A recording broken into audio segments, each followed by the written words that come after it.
Good afternoon, everyone. A very good afternoon to all of you, बच्चों. We are live. We are back on Exam Dost. We are back with the course on Engineering Mathematics, lecture number 68. That is Random Variable Part 4. चलो फटाफट आ जाओ भाई. एक बार confirm कर दीजिए random variable part 3 तक जितना भी हमने कवर किया. Is that clear to all of you? जल्दी से बताइए. Come on, come on, come on, everybody.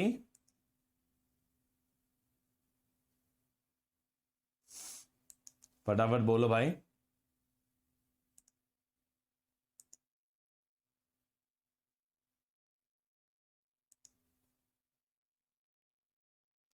Start करें फिर रैंडम वेरिएबल पार्ट 4. सभी लोग तैयार हैं? रैंडम वेरिएबल पार्ट 4 स्टार्ट किया जाए.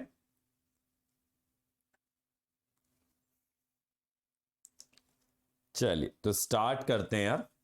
आज मैं आप लोगों को पढ़ाने वाला हूं मल्टी वेरिएबल में रैंडम वेरिएबल. तो बाई वेरिएट रैंडम वेरिएबल का मतलब क्या होता है? जहां पे there are two random variables. अब मैं बात करूंगा एक से अधिक रैंडम वेरिएबल की. कल का मेरे को क्लियर नहीं है. पूरा पूरा क्लियर नहीं है माने कि कुछ भी क्लियर नहीं है, कुछ चीजें पूरे में से क्लियर नहीं है. बताओ. क्योंकि देखो यार कुछ कुछ चीजें तो कल की ऑब्वियसली आज में यूज होंगी. अब आपको एकदम क्लियर नहीं है या फिर कुछ कुछ चीजें ऐसी हैं जो नहीं चमकी तो बात अलग है. कुछ कुछ नहीं चमकी तो बिल्कुल देखो, और एकदम क्लियर नहीं है तो वापस देखो. चलिए अब मान लीजिए एक रैंडम एक्सपेरिमेंट है ई, जिसके बेसिस पे आपने दो रैंडम वेरिएबल डिफाइन किया. यानी एक ही एक्सपेरिमेंट के आधार पे दो रैंडम वेरिएबल आपने डिफाइन किए on the sample space S.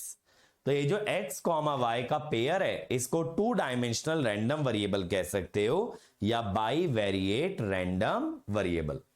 ठीक है. तो ये जो x कॉमा y है बेटा, ये सैंपल स्पेस के किसी भी पॉइंट के लिए एक नॉर्मल एक वैल्यू लेगा जिसको लिखोगे small x comma small y. Assignment बेटा कल करेंगे. ठीक है. तो मेरा यहां पे क्या कहना है, जैसे मान लीजिए आपने एक एक्सपेरिमेंट किया. एग्जांपल से समझते हैं. एक एक्सपेरिमेंट किया जिसमें दो कॉइन आपने टॉस किए. ठीक है. उसके चार आउटकम हो सकते थे. उसके बेसिस पे एक नहीं दो रैंडम वेरिएबल आपने डिफाइन किए, x और y. अब हर आउटकम के लिए head head, head tail, tail head, tail tail, सभी आउटकम के लिए एक एक रैंडम वेरिएबल कोई एक पर्टिकुलर वैल्यू को लेगा. तो x वाला लेगा x को, y वाला वैल्यू लेगा स्मॉल y. कैपिटल x वाला random variable x, capital y वाला स्मॉल y. तो ये जो x कॉमा y है इसको क्या बोलेंगे? Ordered pair. क्या बोलेंगे? Ordered pair. तो यहां पे एक ही एक्सपेरिमेंट पे मल्टीपल रैंडम वेरिएबल आप डिफाइन कर रहे हो, और हर रैंडम वेरिएबल के पेयर को आप क्या कहेंगे? Bivariate random variable. ठीक है. और वो वैल्यू भी कैसे लेगा? As a ordered pair. अब x कॉमा y की वैल्यूज, x कॉमा y की पॉसिबल वैल्यू फाइनाइट हुई तो डिस्क्रीट हुआ, और अगर इनफाइनाइट हुई तो कॉन्टिन्यूअस हुआ. ठीक है. तो x कॉमा y की जो भी पॉसिबल वैल्यू है two dimensional discrete random variable ये कहलाएगा. ठीक है. तो ये जो वैल्यू लेगा बेटा वो xi कॉमा yj लेगा, i 1 से n, j 1 से m. कहने का मतलब ये हुआ इन दोनों की सारी वैल्यूज का एक एक सेट बना लीजिए. आपको मैंने बताया था ना ऑर्डर्ड पेयर कैसे बनता है? कार्टेशियन प्रोडक्ट से. ऑर्डर्ड पेयर कैसे बनता है? कार्टेशियन प्रोडक्ट से. तो वही चीज मैं यहां पे कह रहा हूं कि एक ऑर्डर्ड पेयर बन रहा है xi कॉमा yj. ये ऑर्डर्ड पेयर के बारे में मैंने आपको कैलकुलस के स्टार्टिंग में बताया था कि दो वैल्यूज का एक पेयर जहां पे ऑर्डरिंग मैटर करती है उसे कहते हैं ऑर्डर्ड पेयर. तो हम कह रहे हैं x जो है वो कौन कौन सी वैल्यू ले सकता है? x1, x2, x3 up to xn. y जो है कौन कौन सी वैल्यू ले सकता है? y1, y2, y3 up to ym. तो x जो है x1, x2, x3, xn में से कोई वैल्यू लेगा, y, y1, y2, y3, ym में से कोई वैल्यू लेगा. तो x, y जो एक टू डायमेंशनल रैंडम वेरिएबल है उनकी वैल्यूज क्या हो सकती हैं? x1, y1, x2, y2, x2, y3. इस तरह की वैल्यूज वहां पे पॉसिबल होंगी. ओके. Is that clear? बोलो भाई. ये बात सबको समझ में आई कि क्या वैल्यूज हो सकती हैं? जल्दी से बोलो, ये बात सबको समझ में आ रही है? चलो एक एग्जांपल लेते हैं। जैसा मैंने बोला, एक एक्सपेरिमेंट कीजिए जिसमें कॉइन को, एक ऐसा एक्सपेरिमेंट कीजिए, टू डायमेंशनल मींस यहां कैलकुलस मर्ज हो गया। अभी रैंडम वेरिएबल विजुलाइज वैसे भी कहां कर रहे हो, ग्राफ वगैरह की बात थोड़ी ना कर रहा हूं मैं अभी तो। अलीशा बस ये कह रहा हूं कि दो रैंडम वेरिएबल डिफाइन किया, एग्जांपल से देखो ना। मान लो एक कॉइन को 2 बार उछाला गया, तो उसके सैंपल स्पेस में 4 आउटकम है। पहला रैंडम वेरिएबल मैंने डिफाइन किया नंबर ऑफ हेड, और दूसरा मैंने डिफाइन किया number of head in the second toss. पहले में मैं क्या काउंट कर रहा हूं कि पहले रैंडम वेरिएबल में मैं काउंट कर रहा हूं कि पहले टॉस में कितनी बार हेड आ रहा है, और दूसरे में मैं काउंट कर रहा हूं कि दूसरे टॉस में कितनी बार हेड आया। अब पहले टॉस में एक हेड, पहले में एक हेड, पहले में हेड नहीं आया, पहले में हेड नहीं आया। ऐसे ही दूसरे टॉस में हेड आया, दूसरे में हेड नहीं आया, तीसरे में हेड आया, दूसरे में हेड आया, दूसरे में हेड नहीं आया। तो यहां पे मैंने 2 डायमेंशन का रैंडम वेरिएबल बना लिया, और ये क्या क्या वैल्यू ले सकता है, 1 1 1 0 0 1 0 0। ठीक है, तो ये फाइनाइट नंबर ऑफ वैल्यू ले सकता है, तो इसे कहेंगे 2 डायमेंशनल डिस्क्रीट रैंडम वेरिएबल। अब समझ में आया 2 डायमेंशनल डिस्क्रीट रैंडम वेरिएबल कैसे हुआ? एक ही एक्सपेरिमेंट के आधार पे 2 रैंडम वेरिएबल आपको डिफाइन करने हैं। ठीक है, और उनके जितने भी कॉम्बिनेशन बनेंगे, यानी कि आपको जो कॉम्बिनेशन लेना है ना, वो हर सैंपल स्पेस के आउटकम के लिए लेना है। ठीक है,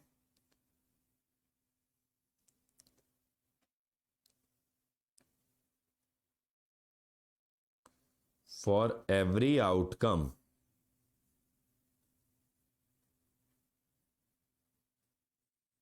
in sample space x comma y, take a value as an ordered pair। ठीक है, इनकी वैल्यू एक ऑर्डर्ड पेयर बनती है। तो 4 पॉसिबल आउटकम है, तो 4 ऑर्डर्ड पेयर में से ये कोई वैल्यू लेंगे। अब क्लियर हुआ अलीशा जी, विनीत जी, नमन भाई आप बताओ। और नमन भाई मुझे ये नहीं समझ आ रहा यार, इतना अच्छा परफॉर्म कर रहे थे, प्रोबेबिलिटी में आके इतना कैसे फिसल गए? चलो प्रोबेबिलिटी में फिसले तो फिसले, रैंडम वेरिएबल में इतनी दिक्कत कैसे होने लग गई मेरे भाई? रैंडम वेरिएबल तो काफी हद तक कैलकुलस जैसा है, इसके अंदर मतलब प्रोबेबिलिटी वाला पार्ट तो इतना ज्यादा है भी नहीं। चलो बोलो, सबको यहां तक क्लियर हुआ? चलो फिर आगे बढ़ा जाए। ठीक है, चलिए अब देखो यार, अब 2 रैंडम वेरिएबल के ना हर चीज डिफाइन करोगे, CDF, PDF, PMF, हर एक चीज मैं आपके लिए डिफाइन करने वाला हूं। CDF की बात करें, CDF में आप क्या कहते हो, प्रोबेबिलिटी कि रैंडम वेरिएबल एक सर्टेन वैल्यू से कम रहे। जैसे A का CDF क्या होगा, capital X less than small x। B का CDF क्या होगा, capital Y less than small y। इसको बोलेंगे CDF of A and B। तो अब A का CDF है probability X less than equal to X, और Y का CDF है probability Y less than equal to Y। तो जब आप जॉइंट प्रोबेबिलिटी डिस्ट्रीब्यूशन देखोगे X कॉमा Y का, तो प्रोबेबिलिटी होगी इंटरसेक्शन की, कि कैपिटल X भी स्मॉल x से कम रहे और कैपिटल Y भी आपका स्मॉल y से कम रहे। ठीक है, ये क्या हुए, individual CDF of X and Y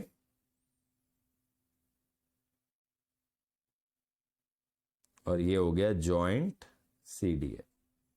ये समझ में आया जॉइंट CDF क्या कह रहा है, कि दोनों कंडीशन का इंटरसेक्शन, कि capital X is less than a certain value and capital Y is less than a certain value. ठीक है, अब प्रॉपर्टी क्या है, minus infinity comma minus infinity. इसका मतलब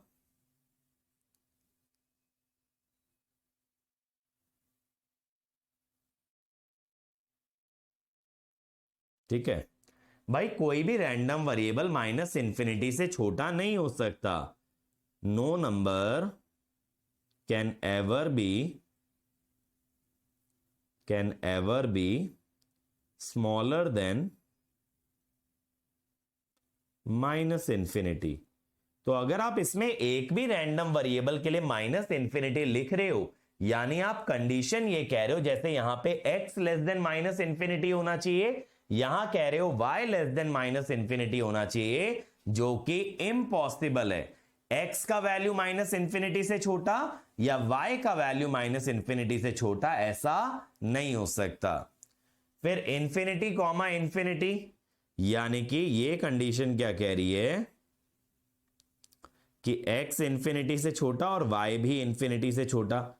ये तो श्योर इवेंट हो गया ना, श्योर इवेंट हो गया कि x और y इंफिनिटी से छोटे हो, तो ये आया 1। तो ये जो जॉइंट पीडीएफ है बेटा, सॉरी जॉइंट सीडीएफ है, इसका वैल्यू भी 0 से 1 के बीच में ही आएगा। ये भी तो प्रोबेबिलिटी है, भले ही इंटरसेक्शन की प्रोबेबिलिटी है, लेकिन है तो प्रोबेबिलिटी। तो प्रोबेबिलिटी हमेशा 0 से 1 के बीच में ही रहती है। ये भी नॉन डिक्रीजिंग फंक्शन होगा बेटा x और y का, ये भी डिक्रीज नहीं करेगा। और अगर आपको ये निकालना है कि x a1 से a2 और y आपका b1 से b2, x आपका a1 से a2 और y आपका b1 से b2, ये कैसे निकालोगे?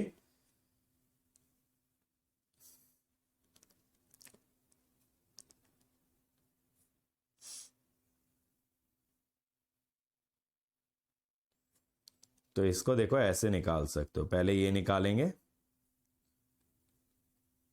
आपको पता है ना कोई वेरिएबल किस रेंज में लाई कर रहा है, इसके लिए सीडीएफ का डिफरेंस ले लेते हैं। अगर x a1 से a2 में जा रहा है तो उसका डिफरेंस ले लिया a2 और a1 पे।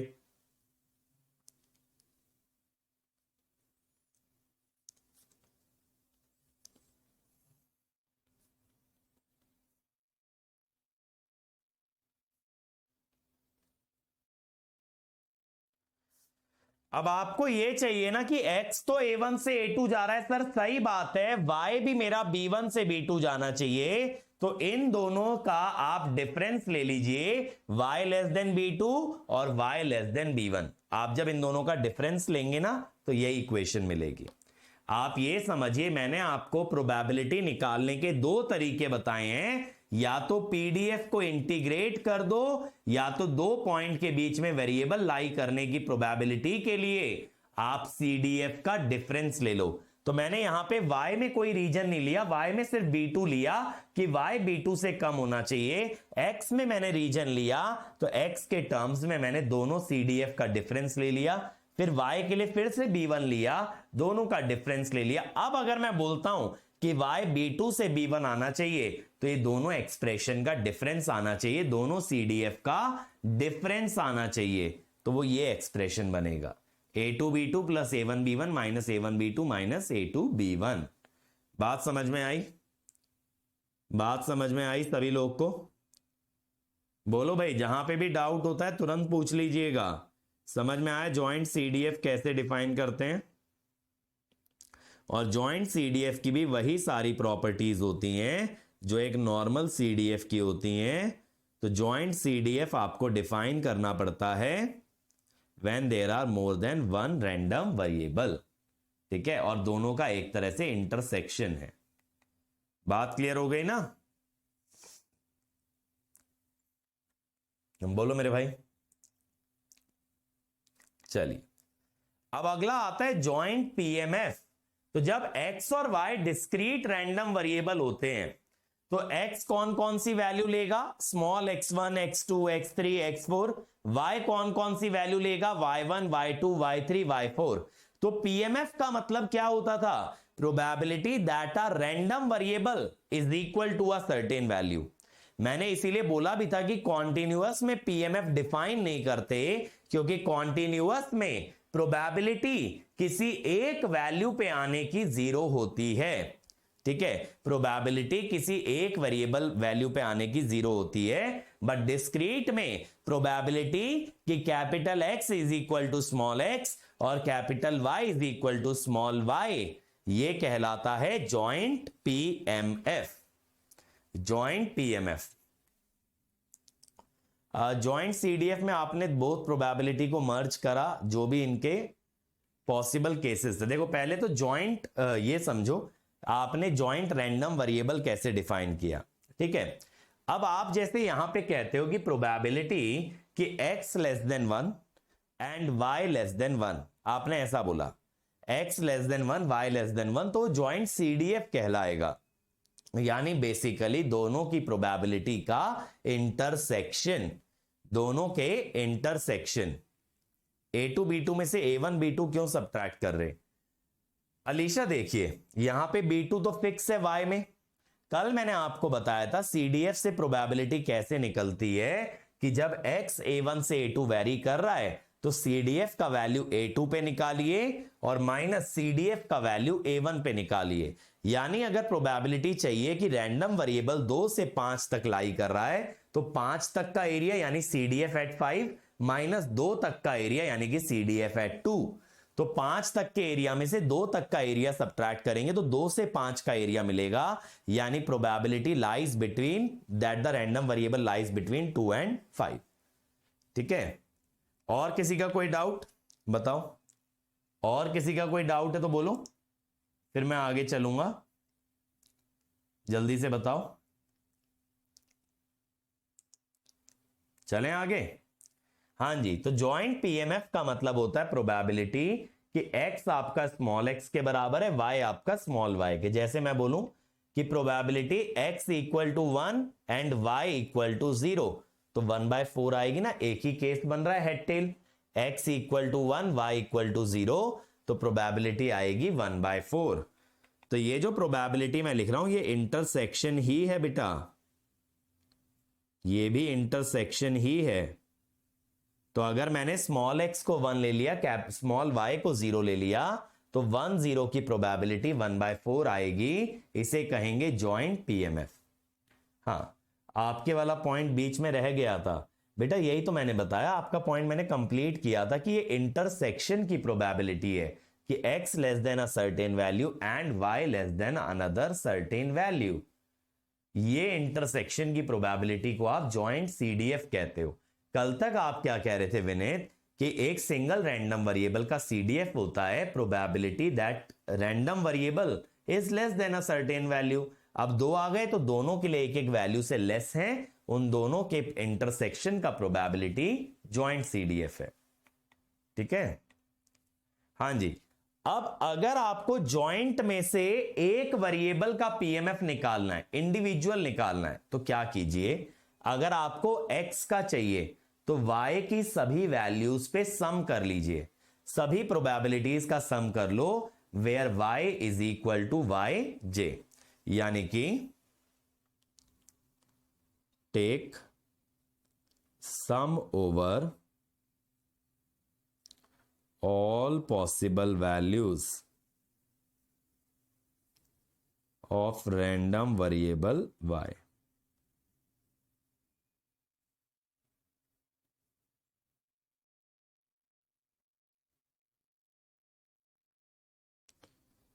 तो जब y की सभी वैल्यूज आने का प्रोबेबिलिटी आप ऐड कर लेते हो तो आपको प्रोबेबिलिटी मिलेगा x का। मैं एग्जांपल से समझा देता हूं। जैसे मान लीजिए मुझे प्रोबेबिलिटी जानना है, मुझे पीएमएफ जानना है, ध्यान से सुनिएगा, मुझे पीएमएफ जानना है। इन अवर एग्जाम्पल मुझे जानना है प्रोबेबिलिटी x इक्वल टू 1, तो मैं कहूंगा x1 y0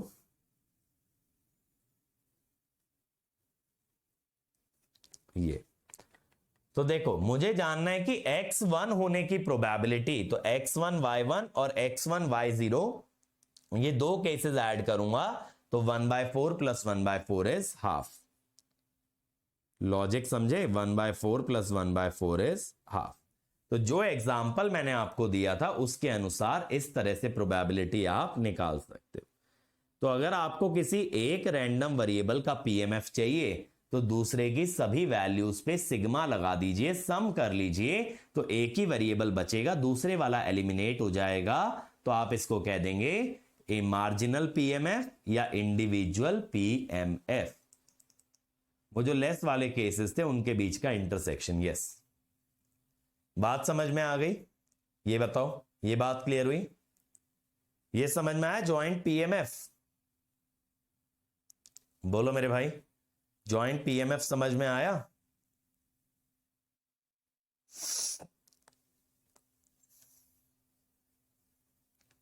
जल्दी से बोलो मेरे भाई।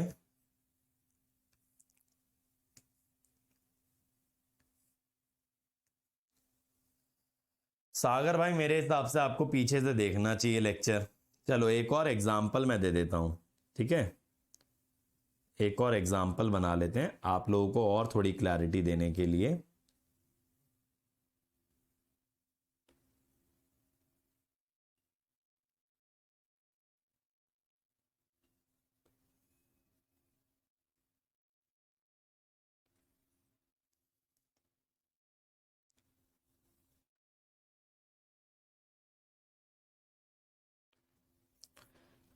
यहां पे देखो डाइस का आउटकम मैं ले रहा हूं। यहां पे x एक रैंडम वेरिएबल लिख रहा हूं जिसको मैं लिखता हूं नंबर ऑन डाइस, और y एक random variable let's say number on dice का स्क्वायर। ठीक है, अब डाइस पे 6 आउटकम आ सकते हैं, करेक्ट? तो ये x पे क्या क्या वैल्यू आ गई?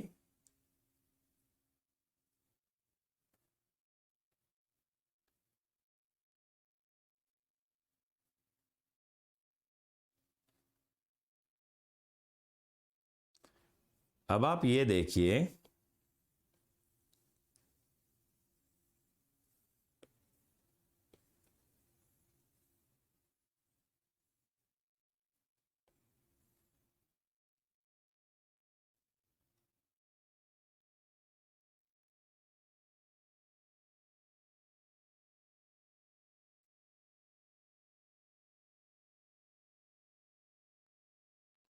वन कॉमा वन, इसकी प्रोबेबिलिटी 1/6, 2,4 1/6, 3,9 1/6, 4,16 1/6, 5,25 1/6, 6,36 इज 1/6। समझे? तो ऐसे x और y आपके ऑर्डर्ड पेयर के फॉर्म में आएंगे, और ये क्या हो गया? This is your joint PMF. अब समझ में आया जॉइंट पीएमएफ क्या होता है? इन सभी के सभी कॉम्बिनेशंस की प्रोबेबिलिटी, उसे आप कहेंगे जॉइंट पीएमएफ। अब अगर आप ये कहते हो प्रोबेबिलिटी, ठीक है, ये क्या है? Joint CDF. अब इसमें पहले 2 केस आ गए ना, x 2 या 2 से छोटा, y 4 या 4 से छोटा। इसमें फर्स्ट 2 केसेस आ गए, तो ये 1/3, 1/3। तो अब आप ऐसे सोचो, मैं आपको बता देता हूं।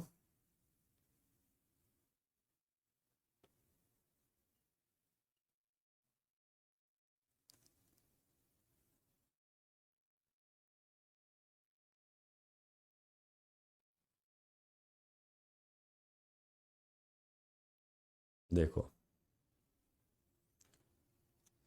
जॉइंट सीडीएफ आप कैसे डिफाइन करेंगे?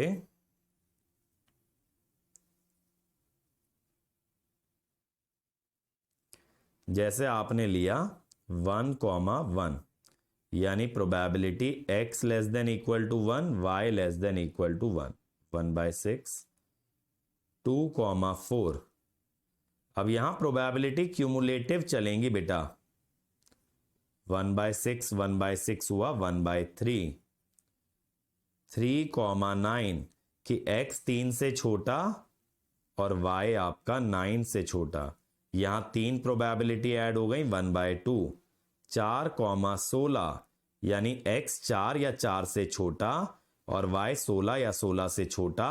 तो ये 4 केसेस ऐड हो गए, 4/6 यानी कि 2/3, 5,25 x 5 से छोटा और y 25 से छोटा, यहां 5 केस ऐड हो गए और लास्ट 6,36, तो x 6 या 6 से छोटा, ये आ गया 1। तो ये बेसिकली क्यूमुलेटिवली ऐड होता गया, ठीक है, ये ऐड होता चला गया। प्रैक्टिकल एग्जांपल ही तो हो गया अखिल भाई। रैंडम वेरिएबल तो हमको डिफाइन करना है ना किसी भी एक्सपेरिमेंट में। अब समझ में आ गया? ज्वाइंट सीडीएफ, ज्वाइंट पीएमएफ बताओ जल्दी से बोलो। अब सबको क्लियर हो गया क्या मीनिंग है? बोलो विनीत भाई, आपको भी क्लियर हुआ?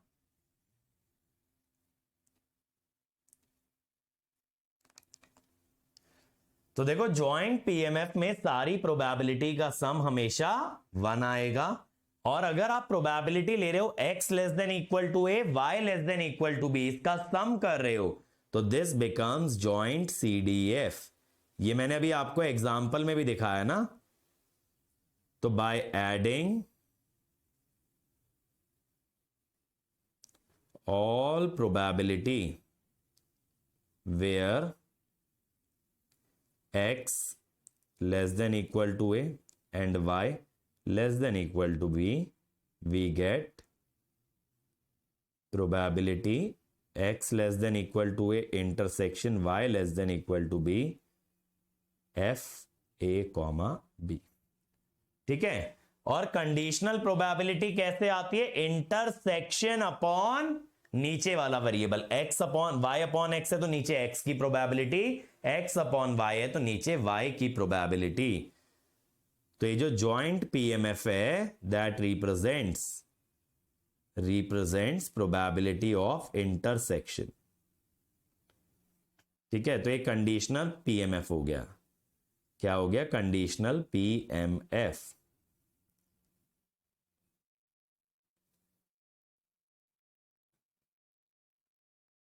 ठीक भाई, बात सबको समझ में आई?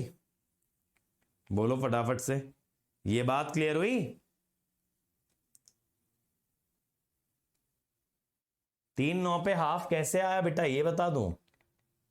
3/9 तक का प्रोबेबिलिटी ऐड कर लो। आप कह रहे हो x less than equal to 3, y less than equal to 9, तो ये 3 केस इंक्लूड हो गए। 3/6 होता है हाफ, 3/6 होता है हाफ। ठीक है, अब चमक गया? चलिए, अब ऐसे ही जैसे डिस्क्रीट में ज्वाइंट पीएमएफ है, कॉन्टिन्यूअस में होगा ज्वाइंट पीडीएफ। ज्वाइंट पीडीएफ, तो यहां पे आप क्या बोलेंगे कि ज्वाइंट पीडीएफ के लिए स्मॉल एफ आप रिप्रेजेंट करेंगे, स्मॉल एफ आप दिखाएंगे रेदर देन पी, और यहां पे मार्जिनल डिस्ट्रीब्यूशन माने इंडिविजुअल पीडीएफ। जैसे आपने बोला ना y के सभी केसेस का सम कर लें तो x का प्रोबेबिलिटी मिलता है, x के सभी केसेस का सम कर लें तो y का प्रोबेबिलिटी मिलता है। यहां सम की जगह आपका इंटीग्रेशन आ गया। तो in PMF sum is replaced bye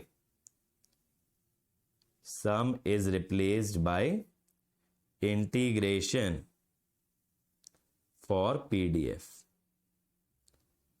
तो आपने इंडिविजुअल पीडीएफ निकालने के लिए इंटीग्रेशन का सहारा लिया। ठीक है, तो x की सभी वैल्यूज पे इंटीग्रेट करने का मतलब -∞ से इंफिनिटी, और y की सभी वैल्यूज पे इंटीग्रेट करने का मतलब -∞ से इंफिनिटी। तो x, y क्या है? PDF of intersection divided by marginal PDF. इससे आपको क्या मिल जाता है? Conditional PDF. ठीक है, तो ये क्या आ गया? Conditional PDF. अभी बताओ क्लियर है? तो कॉन्टिन्यूअस में आपने समेशन को इंटीग्रेशन से रिप्लेस कर दिया और पीएमएफ की जगह पीडीएफ आ गया। अब पीएमएफ क्या है? देखो एक्सपेरिमेंट वाइज ना विजुअलाइज करना बड़ा आसान है, विजुअलाइज करना बड़ा इजी होता है, इसीलिए मैंने आपको एग्जांपल जो दिया वो कॉन्टिन्यूअस की जगह डिस्क्रीट का दिया, क्योंकि केसेस काउंटेबल होते हैं, इजीली विजुअलाइज कर सकते हो। ठीक, बोलो भाई, सभी लोग यहां तक सेटिस्फाइड है? मुझे पता है बेटा ये वाला टॉपिक थोड़ा डिफिकल्ट पड़ता है, इसलिए मैंने बोला था रैंडम वेरिएबल वाला पार्ट आसान है, लेकिन जब मल्टीपल रैंडम वेरिएबल आते हैं तो कैलकुलस और रैंडम वेरिएबल मर्ज होने लग जाता है, तो यहां थोड़ा सा दिमाग ज्यादा लगाना पड़ता है। बट इसीलिए मैं आपको एग्जाम्पल देते चल रहा हूं ताकि आप लोग रिलेट कर पाए, आप लोग उसको विजुअलाइज कर पाए। चलें फिर आगे। चलिए, अब अगला आता है बेटा इंडिपेंडेंट रैंडम वेरिएबल। अब इंडिपेंडेंट इवेंट्स कौन से होते हैं? मैंने आपको प्रोबेबिलिटी के फर्स्ट लेक्चर में बताया था, where probability of A intersection B is probability of A into probability of B. मैंने बोला था म्यूचुअली एक्सक्लूसिव इवेंट्स में यूनियन का प्रोबेबिलिटी सम से आ जाता है और इंडिपेंडेंट इवेंट्स में इंटरसेक्शन का प्रोबेबिलिटी मल्टीप्लिकेशन से आ जाता है, दैट इज इंडिपेंडेंट इवेंट। तो अगर आप कह रहे हो इंटरसेक्शन कि x belongs to a set A and y belongs to a set B, A और B कुछ वैल्यूज हैं जो कि रैंडम वेरिएबल ले सकता है, तो मैं कह रहा हूं x वही वैल्यूज ले जो A सेट में आ रही हैं या y वही वैल्यूज ले जो B सेट में आ रही हैं, इनके इंटरसेक्शन का प्रोबेबिलिटी का प्रोडक्ट आ जाए। एज एन एग्जांपल मान लीजिए डाइस रोल करते हैं, नंबर 1 से 6 तक आ सकते हैं। मैंने बोला x एक ऐसा रैंडम वेरिएबल है which is taking the value as number on the dice. Dice पे जो नंबर आ रहा है वही x का वैल्यू है। अब मैं कह रहा हूं x वैल्यू ले 1, 3 या फिर 6, तो ये जो 1, 3, 6 का सेट है वो a हो गया। तो इस बात की प्रोबेबिलिटी क्या है कि x की वैल्यू 1, 3 या 6 आएगी। 3 नंबर ले रहे हो 6 में से, 3/6 यानी कि हाफ, 3/6 यानी कि हाफ। लॉजिक क्लियर हुआ कि रैंडम वेरिएबल्स के इंटरसेक्शन का प्रोबेबिलिटी प्रोडक्ट ऑफ प्रोबेबिलिटी आ जाए तो that is called as your independent event. ऐसे ही सीडीएफ में x less than equal to a और y less than equal to b का प्रोबेबिलिटी प्रोडक्ट से आ जाए तो that is your independent event. यानी joint CDF must be equal to product of the two CDF, joint PMF is equal to product of the two PMF, joint PDF is equal to product of the two PDF। तो x और y independent तब होते हैं जब एक variable की value से दूसरे वेरिएबल की प्रोबेबिलिटी पे फर्क नहीं पड़ता। आपको अगर एक वेरिएबल की वैल्यू पता है क्या आ रही है, उससे दूसरे पे असर ना आए, तब आप कह सकते हो इंडिपेंडेंट। समझ में आया इंडिपेंडेंट का लॉजिक? तो चाहे आप इनके सीडीएफ देख लें, चाहे आप इनके पीएमएफ देख लें, चाहे पीडीएफ देख लें, हर जगह इंटरसेक्शन की प्रोबेबिलिटी प्रोडक्ट से आ जाए तब आप कह सकते हो इंडिपेंडेंट। क्या कह सकते हो बेटा? इंडिपेंडेंट। ठीक है, जहां कहीं probability of intersection is equal to product of the two probability. ठीक है, यानी एक की वैल्यू से दूसरे की प्रोबेबिलिटी पे असर ना पड़े। तो दो वेरिएबल इंडिपेंडेंट तब होते हैं जब उनका पीएमएफ मल्टीप्लाई हो जाए, उनका पीडीएफ मल्टीप्लाई हो जाए, और यहां अगर कंडीशनल निकालोगे, देखो जैसे x बाय वाई, ये y बाय एक्स होगा, x बाय वाई नहीं होगा, y बाय एक्स निकाल रहे हो तो इंटरसेक्शन की प्रोबेबिलिटी डिवाइडेड बाय x का probability, intersection upon x। Intersection बन गया प्रोडक्ट में, तो ये क्या आ गया? x x कट गया py, यानी प्रोबेबिलिटी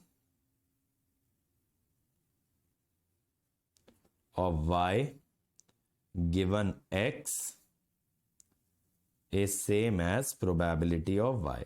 यानी x गिवन है या नहीं है, इस बात से प्रोबेबिलिटी पे कोई असर नहीं आ रहा, तो कंडीशनल प्रोबेबिलिटी इंडिविजुअल प्रोबेबिलिटी के बराबर आ गई, या मार्जिनल डिस्ट्रीब्यूशन कंडीशनल डिस्ट्रीब्यूशन के बराबर आ गया, तो that is said to be your independent random variable. ठीक है, इंडिपेंडेंट रैंडम वेरिएबल। चमका के नहीं चमका बताओ? इंडिपेंडेंट का केस समझ में आया? बोलो मेरे भाई, इंडिपेंडेंट का केस समझ में आया? बताओ जल्दी से फटाफट। Is the case of independent clear to everyone?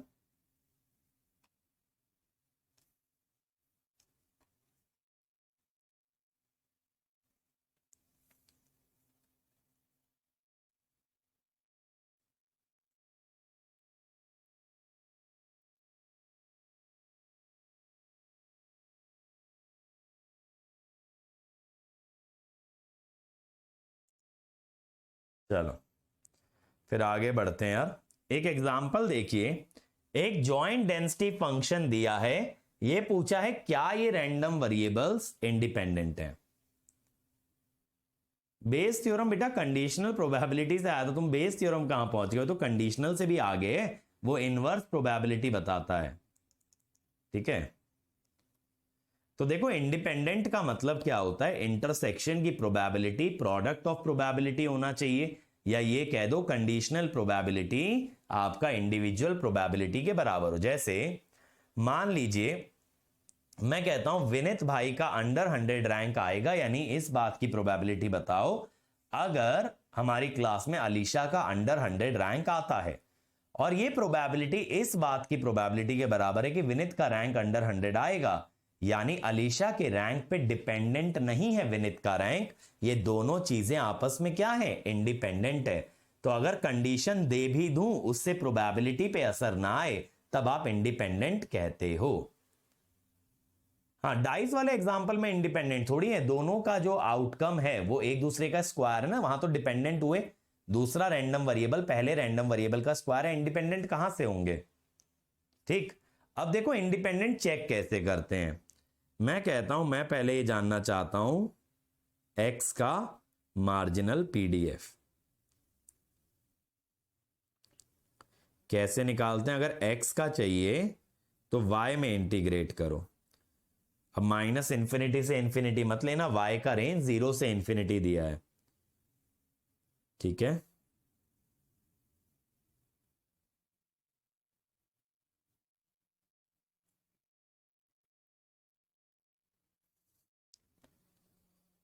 और अगर y का निकालना है बेटा,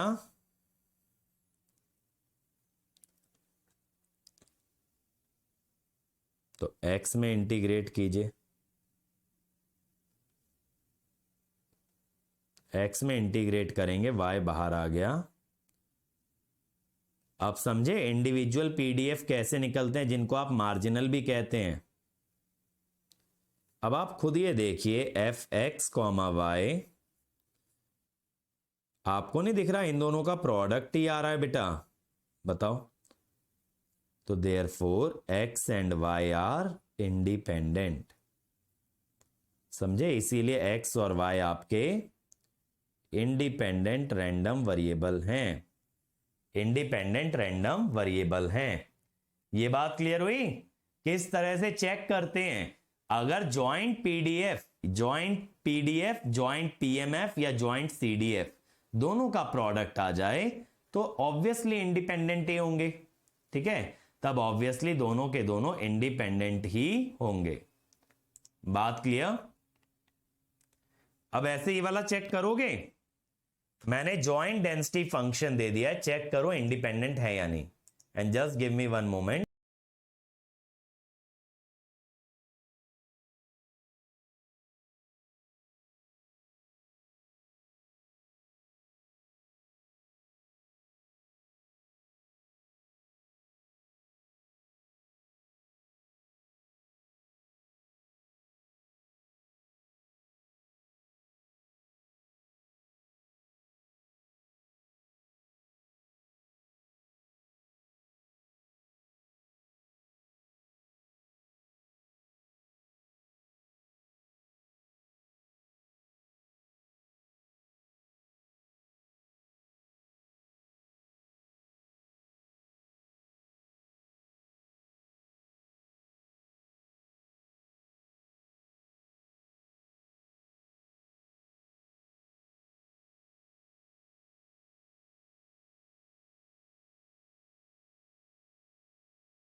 आया भाई इसका आंसर। अब ये देखो यहां पे रीजन क्या दिया है, जैसे आप कैलकुलस में प्लॉट कर रहे थे ना बेटा, उसी टाइप से यहां पे रीजन क्या दिया है।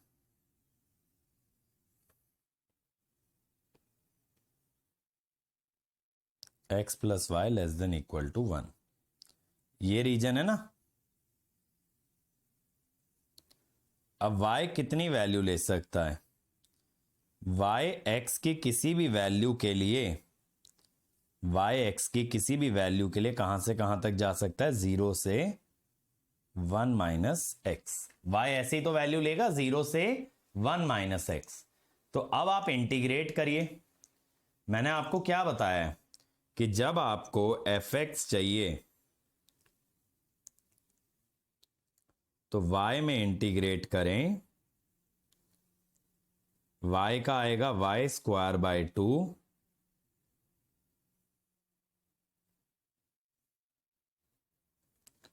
सिमिलरली जब x में इंटीग्रेट करोगे उसकी लिमिट 1 माइनस वाई बनेगी।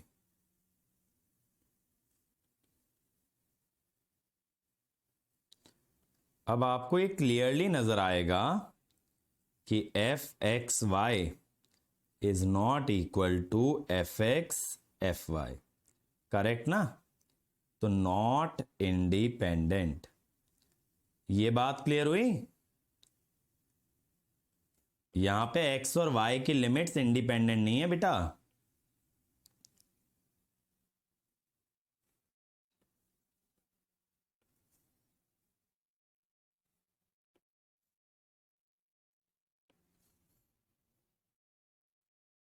ठीक है, क्लियर हुआ। तो दे आर नॉट इंडिपेंडेंट।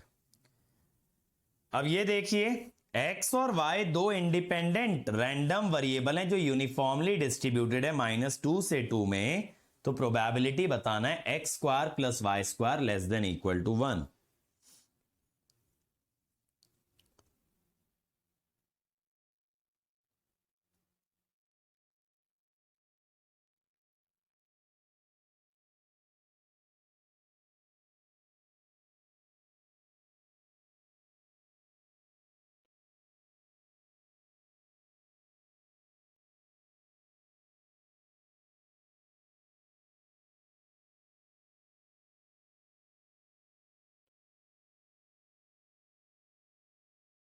ये देखो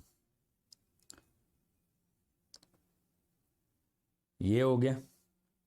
अब ये जो हो गया that is the distribution of the random variables, इसी रीजन में लाई कर सकते हैं ना। कहने का तात्पर्य ये है कि x and y can only lie in this region. ये जो स्क्वायर वाला फंडा होता है ना बेटा, ये सिर्फ यूनिफॉर्म रैंडम वेरिएबल में बनता है। ये जो स्क्वायर या डायरेक्टली आप ऐसे स्ट्रेट लाइन से दिखा देते हो। अब डिजायर्ड क्या है, X square plus Y square less than equal to 1। ये एक सर्कल का इंटीरियर होगा बेटा,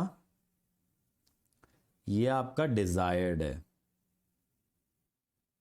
correct correct, this is your desired region कि x और y को इस रीजन में लाई करना चाहिए।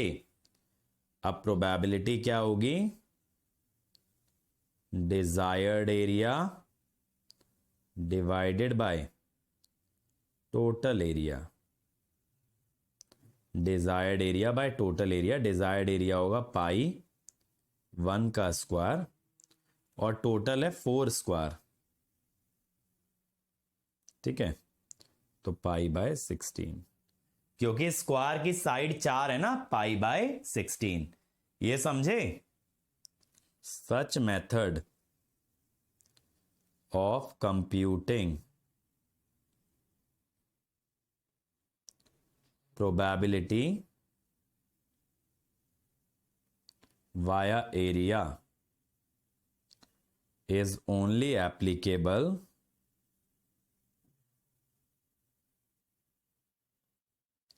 to uniform random variable। अब आप लोग सोच रहे होंगे कि सर इसको मैथमेटिकली कैसे सोचते, चलो विजुअली तो सोच लिया, मैं आपको एक और तरीका बताता हूं।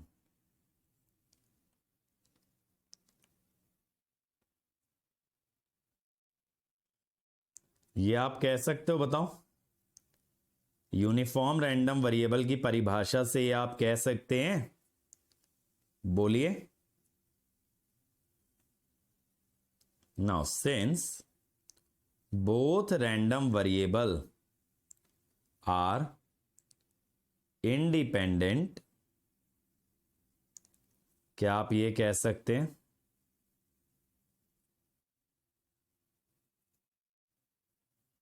ये आप कह सकते हैं भाई,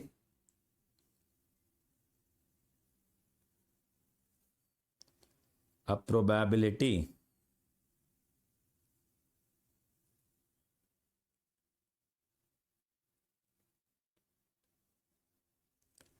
यही होगा।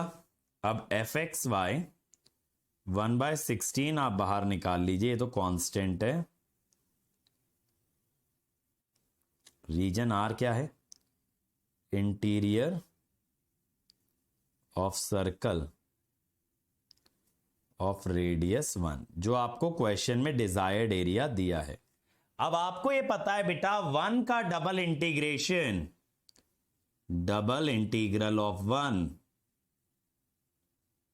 मैंने आपको कैलकुलस में पढ़ाया था, क्या देता है? एरिया। और ट्रिपल इंटीग्रल ऑफ 1, अगर 1 का ट्रिपल इंटीग्रल लेंगे तो क्या मिलेगा? वॉल्यूम।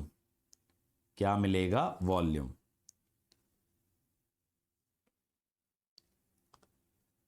देखो, अब समझे? यहां पे क्या होता है ना बेटा, यूनिफॉर्म रैंडम वेरिएबल का ये पीडीएफ कांस्टेंट होता है, ये आप जानते हो। यूनिफॉर्म रैंडम वेरिएबल का पीडीएफ हमेशा कांस्टेंट होता है, तो ये हमेशा इंटीग्रेशन के बाहर आ जाता है और अंदर का इंटीग्रेशन एरिया बनता है। इसीलिए तो मैंने डायरेक्टली कह दिया, desired area upon total area से प्रोबेबिलिटी आ जाएगी। लेकिन इसका लिमिटेशन ध्यान रखिए, उसके लिए पीडीएफ कांस्टेंट होना चाहिए, यानी यूनिफॉर्म रैंडम वेरिएबल होना चाहिए, और वो भी इंडिपेंडेंट। ठीक है, वो भी इंडिपेंडेंट। अब चमक गया इसका लॉजिक क्या हुआ, एरिया पे कैसे पहुंचे? क्योंकि ये पीडीएफ कांस्टेंट था, ये इंटीग्रेशन के बाहर आ गया, तभी इंटीग्रेशन एरिया के बराबर आ रहा है।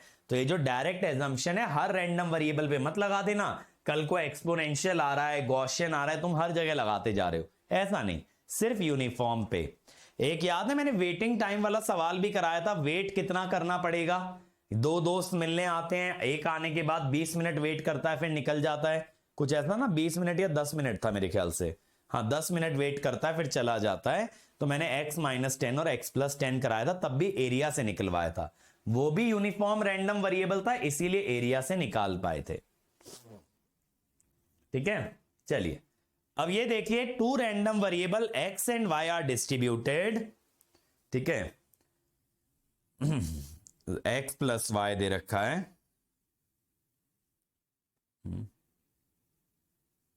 एक सेकेंड, f(x,y) है x+y, ये y 2 तक है। ठीक है, हाँ जी। अब बताइए probability x+y less than equal to 1। Area की लिमिट 0 से पाई है बेटा, एरिया की लिमिट थोड़ी ना होती है, लिमिट तो x और y की होती है अलीशा। x और y की जो भी लिमिट डालोगे उस सर्कल में, उससे उस सर्कल का एरिया आएगा, एरिया की लिमिट थोड़ी ना पड़ती है।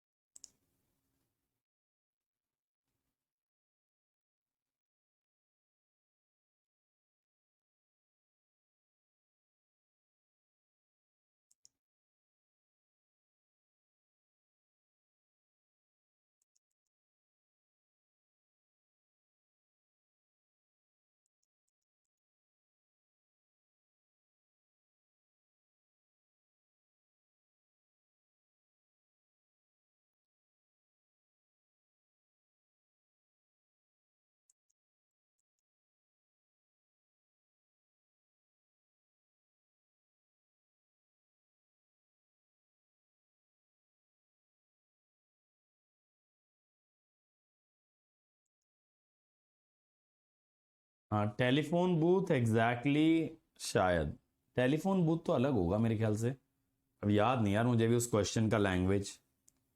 चलो देखें। अब ये देखो यार, x plus Y less than equal to 1,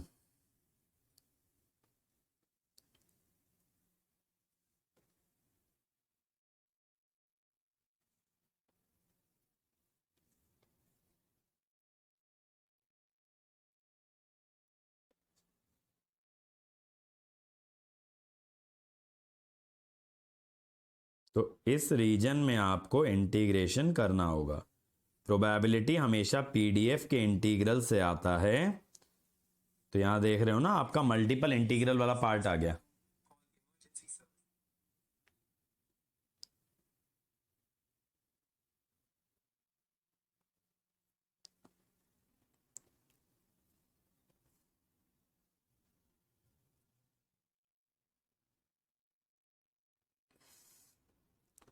अब मैं y की लिमिट अगर लेता हूं तो y की लिमिट कितनी होगी, देखो x गया 0 से 1, y गया 0 से 1 माइनस एक्स। ये तो क्लियर है ना, 1 माइनस एक्स वाली लिमिट वर्टिकल पट्टी लेके करते हैं।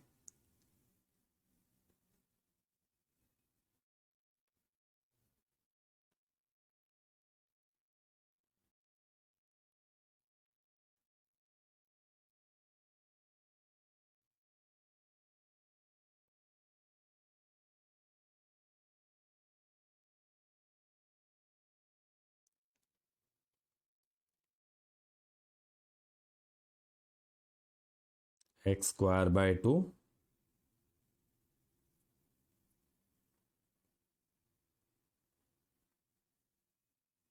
और x का कोएफिशिएंट -1 है, ठीक है। अब 1 डालिएगा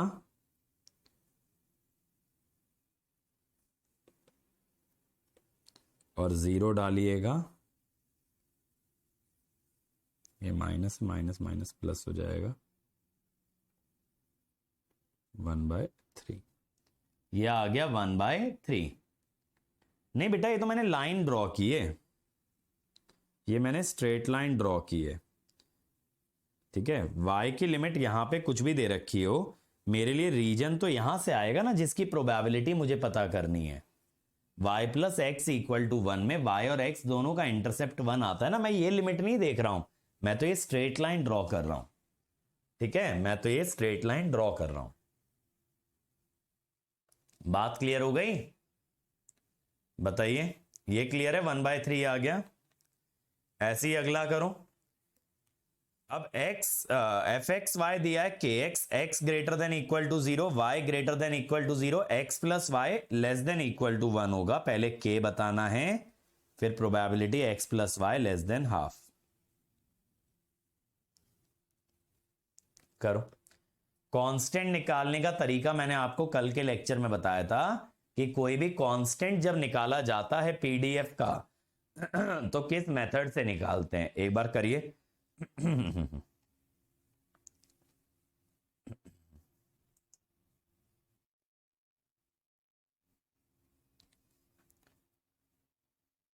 चलो चलो चलो,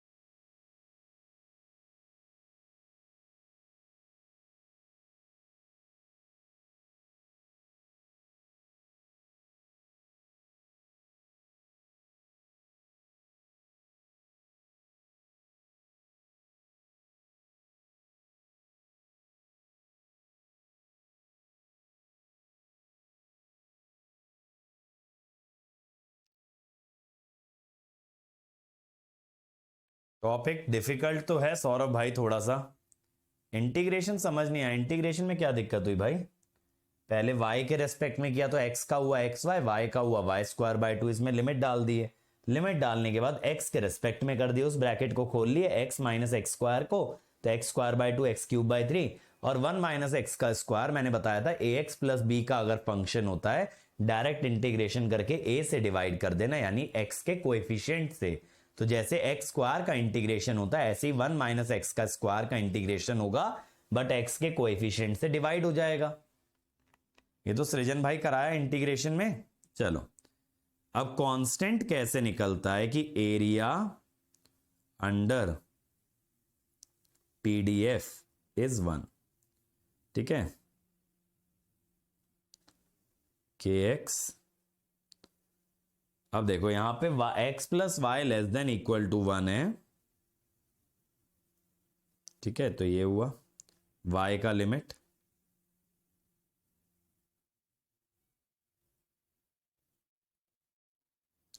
अब y का इंटीग्रेशन हो गया 1 माइनस एक्स,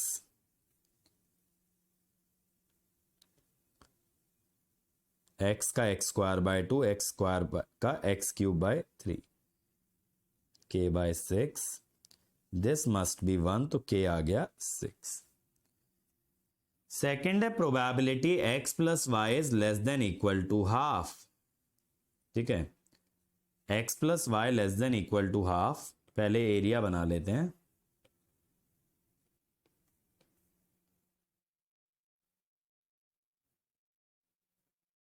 तुम लोग तो मल्टीपल इंटीग्रल यार बहुत अच्छे से पढ़े हो, काफी टाइम दिया मैंने उस पर।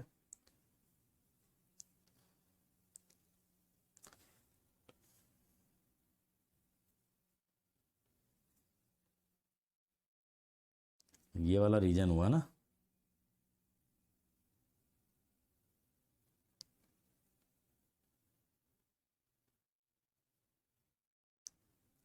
y जाएगा हाफ माइनस एक्स में और x 0 से हाफ में, तो k को बाहर निकाला, x और y का इंटीग्रेशन हो गया half minus X, X by 2 का X square by 4, X square by 2 का एक्स क्यूब बाय 6, तो हाफ पे हुआ 1/8 और 1/48, 1/4, तो 1/8, 1/48, 6/48, 5/48,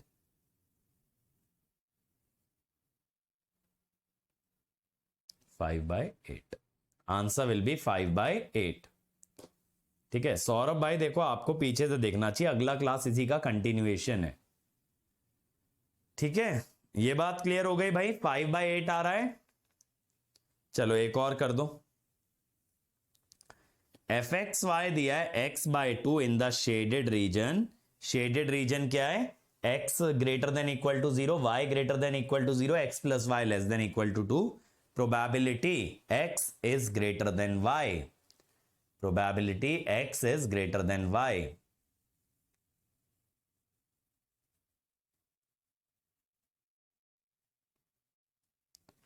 दूसरे वाले पार्ट में क्या हुआ विनीत भाई, ऐसी प्रोबेबिलिटी तो अभी भी निकाल के आ रहे हो, ये वाला भी तो किए थे। यहां पे y की लिमिट 0 से 1 माइनस एक्स थी based on the straight line, यहां पे स्ट्रेट लाइन है x plus Y equal to half, तो x और y का इंटरसेप्ट हाफ है, तो अगर आप x को फिक्स कर दें तो y की लिमिट क्या होगी, 0 से हाफ माइनस एक्स। यही तो मल्टीपल इंटीग्रेशन का नियम था कि वर्टिकल पट्टी अगर लेते हो, x को फिक्स कर दिया तो y जाएगा 0 से हाफ माइनस एक्स, तो यही तो किया। 5k/48 में k का वैल्यू 6 डाला है, जब तो 5/8 आया है, और कैसे आया है भाई, इंटीग्रेशन प्रोबेबिलिटी के लिए पीडीएफ का ही करना है, पीडीएफ के अलावा और किसी का इंटीग्रेशन क्यों ही करेंगे, पीडीएफ से ना आएगी प्रोबेबिलिटी।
चलो स्टार्ट करूं मैं इसे। देखो यार, अगर हमें रीजन समझ में आ जाए तो प्रोबेबिलिटी निकालना आसान है, क्योंकि पीडीएफ का इंटीग्रेशन ही करना है। अब ये देखो, रैंडम वेरिएबल डिस्ट्रीब्यूटेड है एक रीजन में, ये रहा,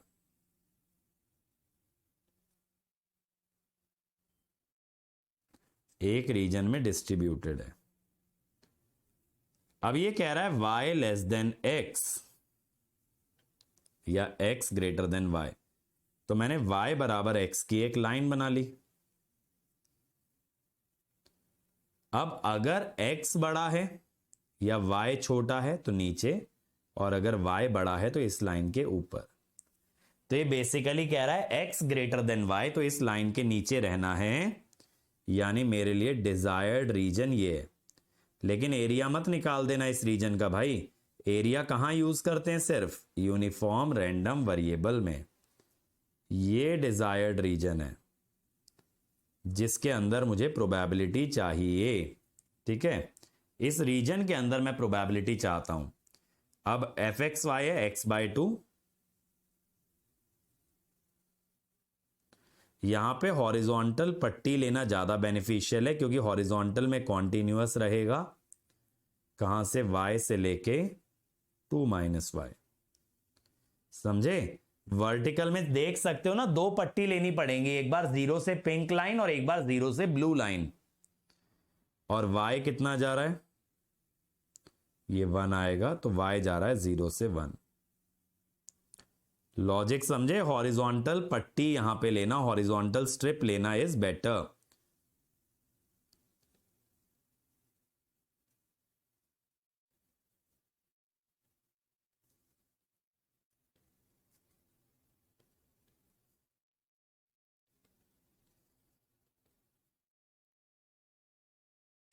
फोर माइनस 2y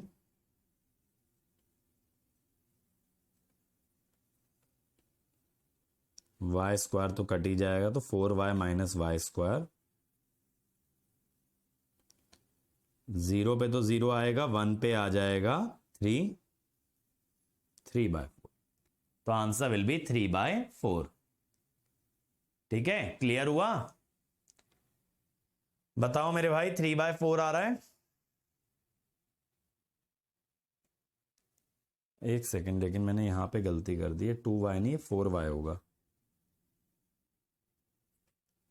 तो जिस बच्चे का हाफ आ रहा था सही आ रहा है, तो ये 2/4 होगा, हाफ। हाफ आ रहा था, सही है। ठीक है, और पता है इसका आंसर इस तरह से भी सोच सकते हो, आपने आधा रीजन कवर किया है, आधा रीजन कवर किया है टोटल का। बट वैसे एरिया से मत जाना यार, एरिया यूनिफॉर्म रैंडम वेरिएबल में यूज होता है। अब बताओ, थोड़ा समझ में आया किस तरह से प्रोबेबिलिटी निकलती है जॉइंट पीडीएफ से? जॉइंट पीडीएफ से प्रोबेबिलिटी निकालने के लिए वही आपका मल्टीपल इंटीग्रल वाला फंडा है, डबल इंटीग्रेशन। अब अगर आपके पास मल्टीपल इंडिपेंडेंट रैंडम वेरिएबल हैं, आप उनका सम लेते हैं, तब क्या होगा?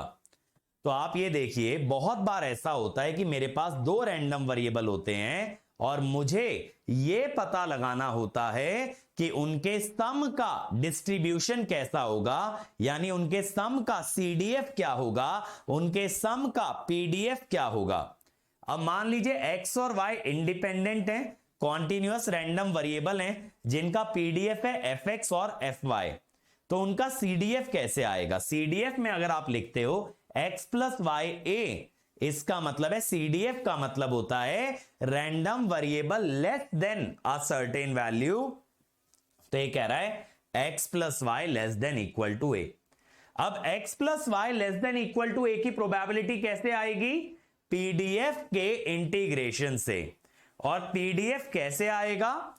क्योंकि ये इंडिपेंडेंट हैं, since random variables are independent,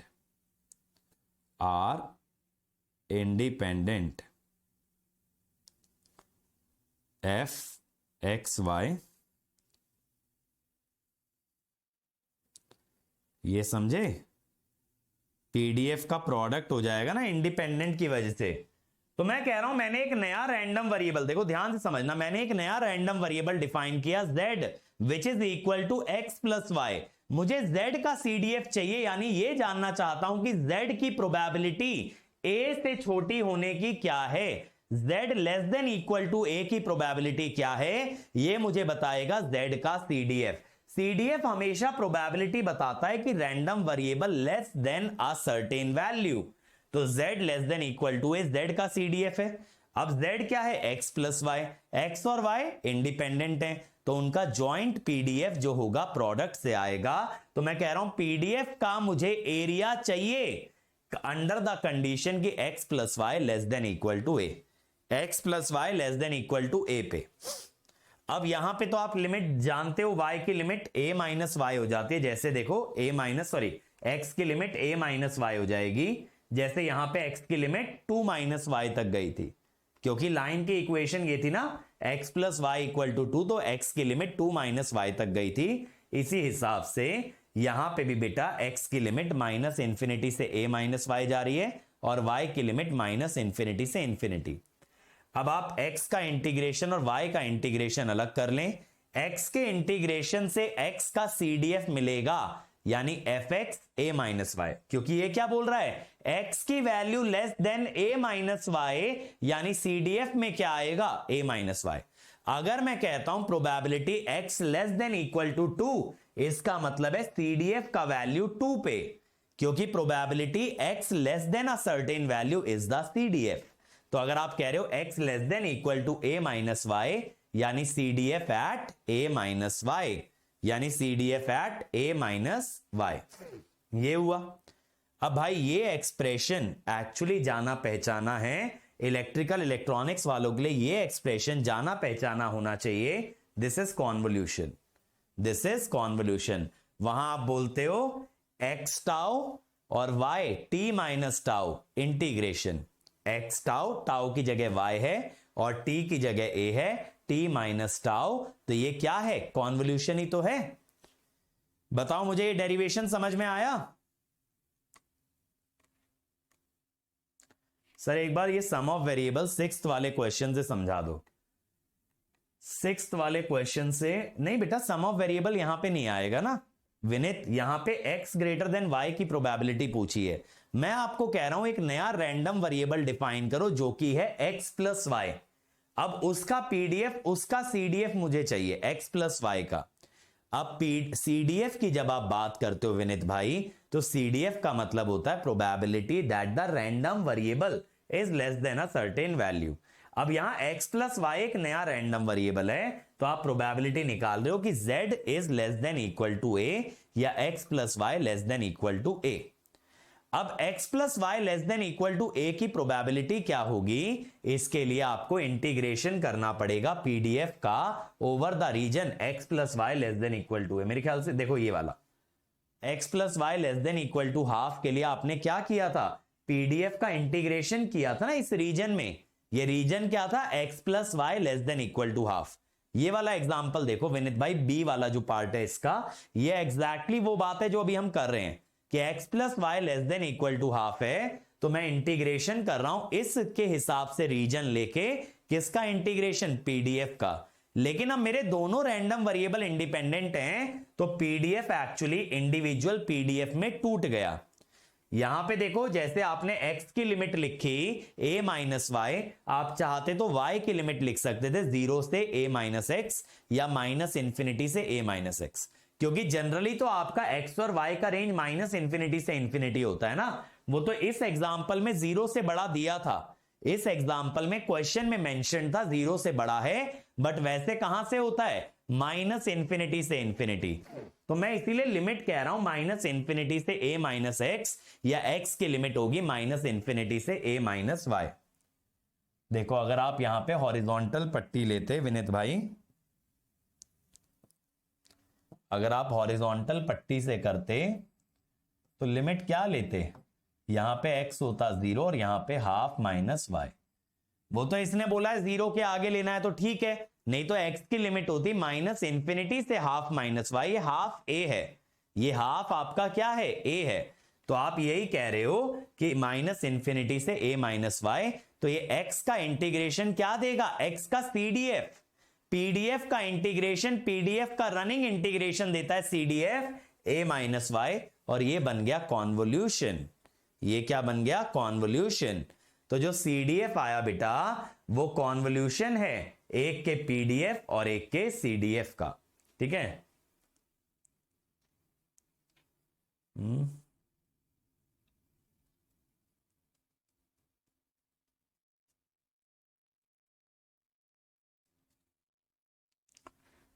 एक कॉन्वोल्यूशन एक के PDF और एक का CDF, ये बन रहा है ना, दोनों के CDF का नहीं, ठीक है, दोनों के CDF का नहीं बन रहा। Cumulative distribution of x and PDF of y, y का PDF है, x का CDF है, ठीक है। अब अगर आपको ओवरऑल PDF जानना है, अगर ओवरऑल PDF जानना है तो आप डिफरेंशिएट कर दो। अब जब बेटा CDF का डेरिवेटिव होगा तो क्या बनेगा, PDF। अब ये चीज इंपॉर्टेंट है कि ओवरऑल PDF जो आया वो दोनों PDF का कॉन्वोल्यूशन आ गया। ओवरऑल PDF जो आया that is equal to convolution of 2 PDF। अब देखो चिकन एग प्रॉब्लम हो गया। कई बच्चे कहते हैं कि मैथ सिग्नल से पहले पढ़ना चाहिए। अब यहां मैथ्स में सिग्नल सिस्टम यूज हो रहा है, तो ओवरऑल PDF आ रहा है कॉन्वोल्यूशन ऑफ द 2 PDF, ठीक है। तो अब आप ये कह सकते हो बेटा कि अगर x1 से लेके xn तक इंडिपेंडेंट रैंडम वेरिएबल हैं, एक नया रैंडम वेरिएबल सभी का लीनियर कॉम्बिनेशन है, तो यहां पे Z1 आपने लिया C1x1, Z2 लिया C2x2, इस तरह से डिफाइन कर लिया। तो ओवरऑल PDF आएगा convolution of PDF। Sum of independent random variable PDFs are convoluted, PDFs are convolved लिख दो या कॉन्वोल्यूटेड लिख दो।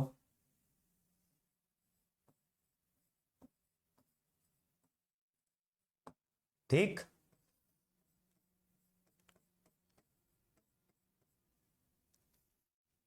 ये बात क्लियर हुई भाई? ये बात क्लियर हुई कि नहीं हुई, जल्दी बताओ। हाँ, यहां तो 2 रैंडम वेरिएबल है, कॉन्वोल्यूशन तो एक नहीं, कॉन्वोल्यूशन 2 सिग्नल्स का ही तो होता है। यहां पे 2 फंक्शंस का हो रहा है कॉन्वोल्यूशन। PDF जो है वो भी तो 2 फंक्शंस ही हैं, तो 2 अलग अलग फंक्शन का कॉन्वोल्यूशन हो रहा है। या तो आप ये कहना चाह रहे हो कि इंडिपेंडेंट वेरिएबल सर एक ही होता है। बेटा यहां पे इंडिपेंडेंट वेरिएबल को आप कुछ भी मान लो। देखो 2 रैंडम वेरिएबल के 2 PDF हैं। अब आप ये कहते हो कि सर जो x वाला रैंडम वेरिएबल है वो आपका x1 x2 x3 ये सारी वैल्यू लेता है, y वाला random variable y1 y2 y3 वाली वैल्यू लेता है। तो ये स्मॉल x और स्मॉल y तो उसकी वैल्यूज है ना, ये स्मॉल x और स्मॉल y तो उसकी वैल्यू है, ये वेरिएबल थोड़ी है। वेरिएबल कैपिटल X और कैपिटल Y है, वो जो वैल्यूज लेगा वो स्मॉल x और स्मॉल y है, ठीक है। तो यहां पे 2 फंक्शन है, दोनों रैंडम वेरिएबल का एक एक PDF, हमें उनका कॉन्वोल्यूशन मिल रहा है। अब उनकी x एक्सिस पे आप x लिखो, दोनों में y लिखो, एक में x लिखो एक में y लिखो, क्या फर्क पड़ता है? आप समझ रहे हो?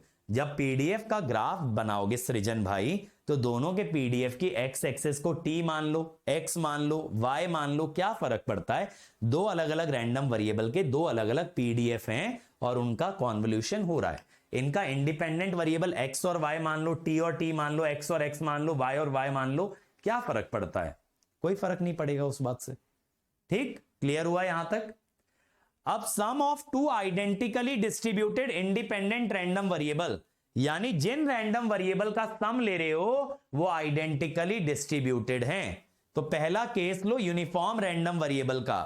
अब मान लीजिए 2 यूनिफॉर्म रैंडम वेरिएबल हैं जो 0 से 1 के बीच में, 0 से 1 के बीच में डिस्ट्रीब्यूटेड हैं, 0 से 1 के बीच में डिस्ट्रीब्यूटेड हैं। तो 2 रेक्टेंगुलर फंक्शन का कॉन्वोल्यूशन क्या आता है? ट्रायंगुलर। क्या आता है बेटा? ट्रायंगुलर। तो यहां पे आपको ट्रायंगुलर मिल जाएगा, लेकिन 0 से 2। कितना मिल जाएगा? 0 से 2 और इसकी मैक्सिमम हाइट होगी 1। कितना मिल जाएगा? 0 से 2 और इसकी मैक्सिमम हाइट होने वाली है 1। तो अगर दो यूनिफॉर्म रैंडम वेरिएबल का सम ले रहे हो और वो दोनों रैंडम वेरिएबल 0 से 1 के बीच में डिस्ट्रीब्यूटेड हैं, तो ओवरऑल कॉन्वोल्यूशन से ट्राइंगल बनता है। ये चीज आप सिग्नल सिस्टम में सीखते हो कि दो रेक्टेंगल का convolution is always a triangle. दो रेक्टेंगल का convolution is always a triangle, correct. और अगर आपके पास ऐसे n यूनिफॉर्म रैंडम वेरिएबल हैं तो उसका एक जनरल फॉर्मूला बन जाता है xn by n factorial, xn by n factorial, ठीक है। और ये क्या है? इसका CDF। ये क्या है बेटा? CDF। ये CDF का जनरल फॉर्मूला बन गया। अच्छा, अगर मान लीजिए आपके पास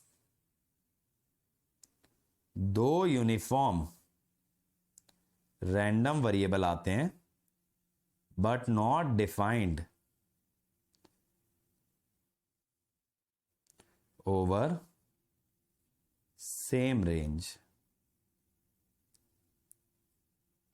ओवर सेम रेंज। जैसे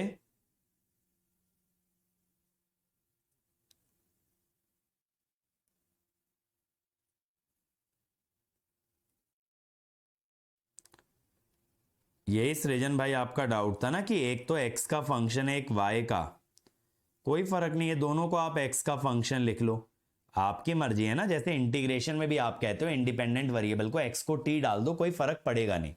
और सौरभ भाई देखो, मैं वीडियो मैनुअली अपलोड करता होता तो इमीडिएट कर देता, वीडियो प्रोसेस होने में टाइम लगता है लाइव सेशन की, तो वो हम मैनुअली अपलोड नहीं करते अपनी साइड से, ठीक है। अब आप ये देखिए, यहां पे अगर एक नया रैंडम वेरिएबल आता है x प्लस वाई, तो एफ जेड जेड कैसा नजर आता है? जब दोनों की अलग अलग विड्थ होती है तब आप सिग्नल में क्या पढ़ते हो? दो अलग अलग विड्थ के रेक्टेंगल होते हैं, तब क्या होता है? तब आपका ट्रेपेजॉइड बनता है, तब आपका ट्रेपेजॉइड बनता है, करेक्ट। अब ये मैं डिराइव नहीं करने बैठ रहा हूं बेटा, क्योंकि सिग्नल के अंदर हम डिराइव करते ही हैं एनीवेज। ये ट्रेपेजॉइड शुरू कहां से होता है? ये ट्रेपेजॉइड शुरू होता है a प्लस सी से और खत्म कहां होता है? b प्लस डी पे।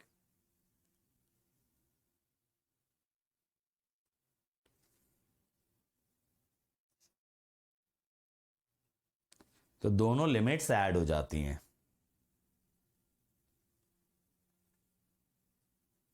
F Z Z versus Z, ठीक है। ये बात क्लियर हो गई।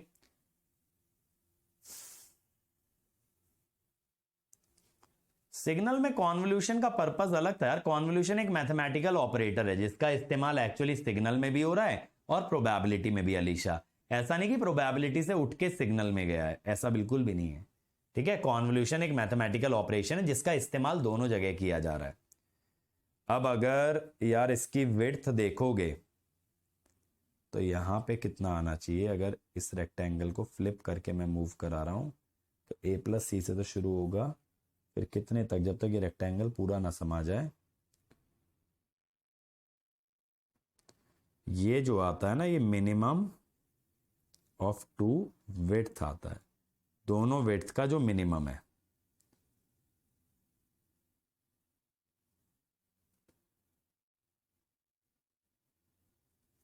ठीक है, इस टाइप से। और एरिया से एरिया वन करके इसकी हाइट आप निकाल सकते हो, एरिया वन करके आप इसकी हाइट भी डिफाइन कर सकते हैं, ठीक है। ये बात समझ में आ गई? चलिए, क्लियर हुआ ना। ट्रायंगुलर का भी यूज हो सकता है कभी कभी, तो ये ट्रायंगल ज्यादा इंपॉर्टेंट है, ट्रेपेजॉइड आपको उतना देखने मिलेगा नहीं। फिर भी मैंने जनरल बता दिया, अगर दोनों सेम रेंज पे नहीं है बट दोनों यूनिफॉर्म रैंडम वेरिएबल हैं। अब अगर गॉसियन रैंडम वेरिएबल है, आपके पास n independent Gaussian random variable आ जाएं, तो आपका रिजल्ट भी गॉसियन आता है, जिसका मीन सभी के मीन का सम होता है और वेरिएंस सभी के वेरिएंस का सम होता है, ठीक है। तो sum of independent Gaussian random variable is equal to again a Gaussian random variable और mean equal to sum of individual mean and variance is equal to sum of individual variance.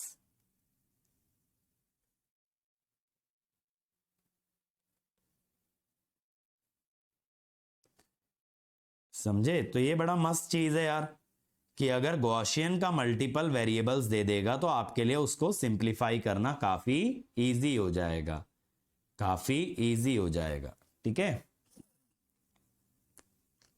अगर poison और binomial की बात करें, poison के case में अगर x और y independent Poisson random variable हैं जिनके पैरामीटर है लैम्डा 1 लैम्डा 2, तो x प्लस वाई ये क्या आएगा, ये भी पॉइजन आएगा और इसका पैरामीटर होगा लैम्डा 1 प्लस लैम्डा 2। इसका पैरामीटर कितना आएगा, लैम्डा 1 प्लस लैम्डा 2। ये बात समझ में आई? तो यहां पे लैम्डा ऐड हो जाते हैं बेटा पॉइजन में, गॉसियन में आपके मीन और वेरिएंस ऐड हो जाते हैं। एक बारी ये बात कंफर्म कीजिए, सबको यहां तक क्लियर है? जल्दी से बताओ।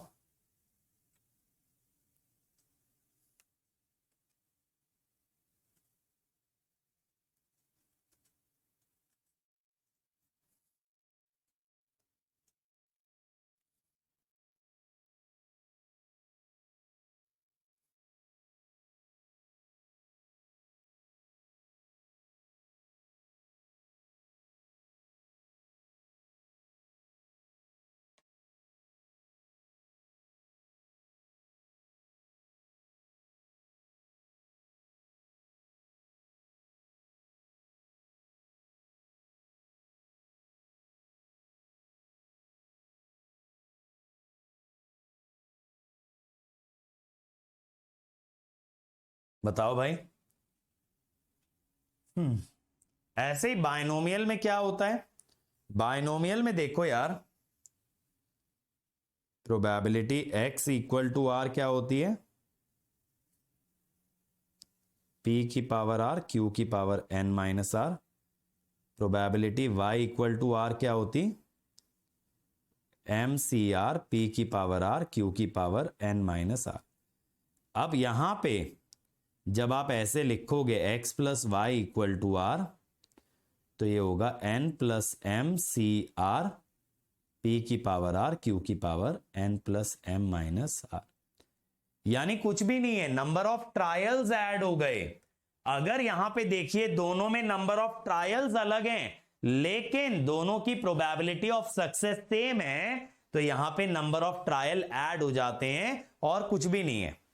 लॉजिक क्लियर हुआ? दोनों में प्रोबेबिलिटी ऑफ सक्सेस सेम है तो नंबर ऑफ ट्रायल आपके ऐड हो जाएंगे और बाकी कोई फर्क नहीं पड़ा। आप यहां पे ये कह रहे हो कि x और y में कितने ट्रायल होंगे, n प्लस m ट्रायल होंगे, उसमें से r बार सक्सेस आने की प्रोबेबिलिटी, सक्सेस अगर r टाइम्स आ रही है तो फेलियर आएगा n plus m minus r times. ठीक है, अब ये देखो x and y are two zero mean independent Gaussian random variable having variance 1/4 and 1/9। तो आपको ये बताना है probability that 3y is greater than 2x। अब जरा समझिएगा, आपको ये बताना है 3y minus 2x is greater than equal to 0। आपने एक नया रैंडम वेरिएबल बनाया z। अब एक्सपेक्टेशन वैल्यू ऑफ z यानी मीन, मैंने आपको ये बताया था ना कैसे ब्रेक करते हैं एक्सपेक्टेशन की प्रॉपर्टी में, याद है? तो यहां पे क्या हुआ, तो ये तो 0 ही आया, दोनों का मीन 0 था ना।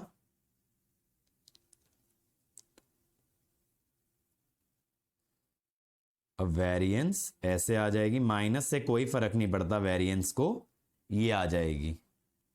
तो 9 इंटू 1/4, 9 इंटू 1/9, वाई का वेरिएंस 1/9 है और एक्स का वेरिएंस 1/4 है, तो वेरिएंस आ गया 2। ठीक है, अब z का मीन है 0, तो प्रोबेबिलिटी ये होगा probability z greater than equal to 0। तो z मीन से ज्यादा हो इस बात की प्रोबेबिलिटी कितनी आएगी? हाफ। ये कल मैंने गॉसियन में बताया था ना, मीन के आगे पीछे बराबर एरिया होता है, मीन के आगे और पीछे बराबर एरिया होता है। तो z ग्रेटर देन 0 माने z आपका मीन से बड़ा है। z अगर आपका मीन से बड़ा है मेरे बच्चों, तो उसकी प्रोबेबिलिटी हाफ बनेगी, उसकी प्रोबेबिलिटी हाफ बनेगी। ठीक है, बात समझ में आ गई? बताइए। वेरिएंस में बेटा स्क्वायर आता है, variance of a x plus b y is a square variance of x plus b square variance of y. ठीक है, वेरिएंस में स्क्वायर लेके चलते हैं और आपका मीन के अंदर स्क्वायर नहीं आता है। ठीक है, अब कंडीशनल डिस्ट्रीब्यूशन बेटा, कंडीशनल डिस्ट्रीब्यूशन कैसे आता है? E बाय एफ प्रोबेबिलिटी होती है, E intersection F bye probability of F। ठीक है, तो जब दो इंडिपेंडेंट रैंडम वेरिएबल आ जाएं तो आपकी conditional probability is equal to the normal probability. Vineet भाई लास्ट वाले में बता दो हाफ कैसे बना, कल से ऐसे क्वेश्चन 10 बार करा दिए। z का एवरेज कितना आ रहा है? 0।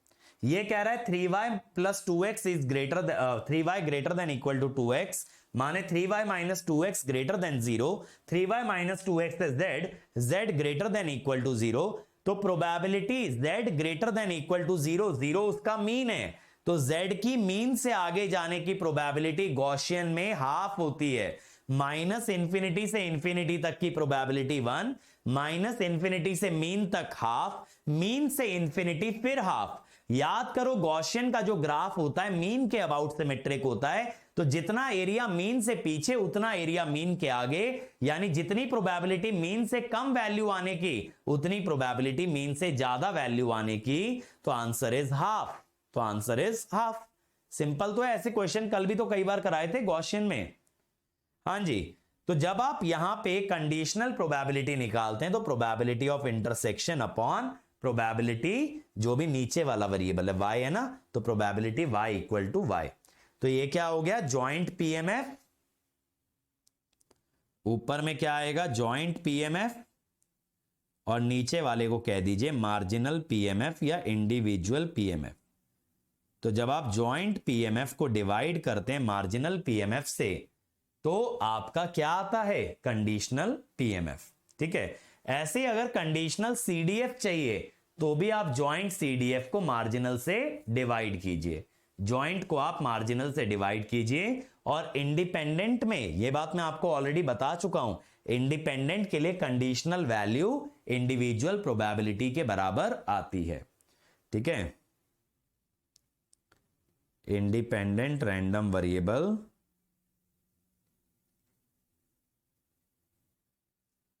Conditional probability is equal to unconditional probability. बिना किसी कंडीशन के जो प्रोबेबिलिटी आएगी वही कंडीशन के साथ आएगी। देखो जरा, suppose that p x y the joint PMF is given like this, conditional probability of x given that y is 1।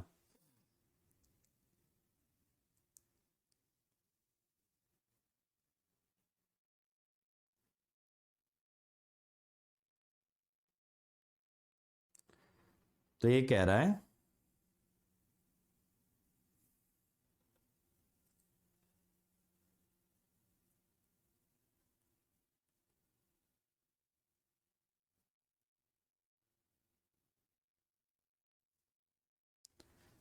अब यहां पे y1 है, y1 वाले कौन से केसेस हैं? एक ये और एक ये।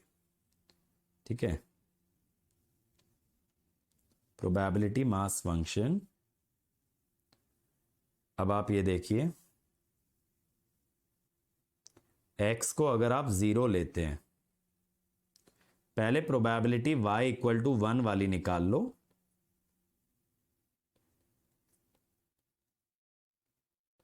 y 1 है, x चाहे 0 हो या 1 हो 0.5। हाँ जी, अब मैं कहता हूं पहले 0, यानी probability x 0 intersection y1 bye probability y1, क्योंकि आपको पीएमएफ निकालना है ना, पीएमएफ माने फंक्शन निकालना है।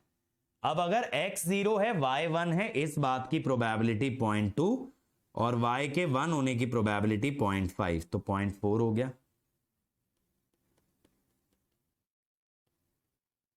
अब मैं कहता हूं x1 y1 divided by y1।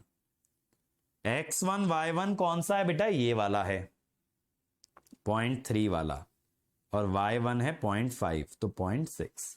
तो ये पीएमएफ बन गया कि यानी y जब 1 होता है तो x के 0 होने की प्रोबेबिलिटी 0.4 और x के 1 होने की प्रोबेबिलिटी 0.6। अगर मैं आपको पहले से बता दूं कि y का वैल्यू 1 है तो x की दो पॉसिबल वैल्यू हैं 0 और 1, उनकी प्रोबेबिलिटी है 0.4 और 0.6।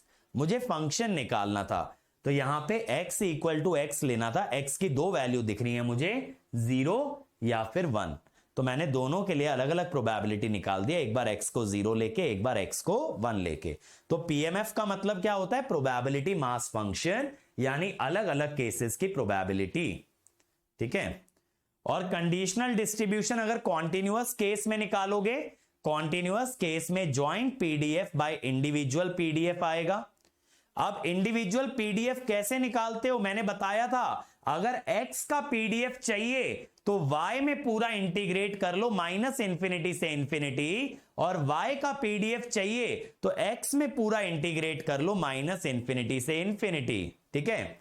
और इंडिपेंडेंट रैंडम वेरिएबल के लिए conditional PDF is equal to individual PDF. ठीक है। इंडिपेंडेंट के लिए conditional PDF equal to unconditional PDF.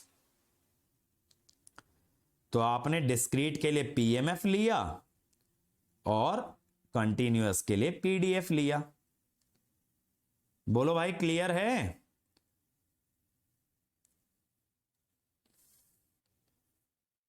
ये बात पहले भी बता चुका हूं, इसीलिए डायरेक्ट बता दे रहा हूं आपको। इंडिपेंडेंट वाले में मैंने बताया था कि इंडिपेंडेंट होने पे कंडीशनल पीडीएफ और नॉर्मल पीडीएफ बराबर होते हैं। अब ये देखो, ज्वाइंट डेंसिटी फंक्शन दिया है एक्स और वाई का, बोला है कंडीशनल डेंसिटी बताइए एक्स की given that y equal to y, जबकि वाई आपका 0 से 1 है। तो पहले आप एफ एक्स निकाल लो।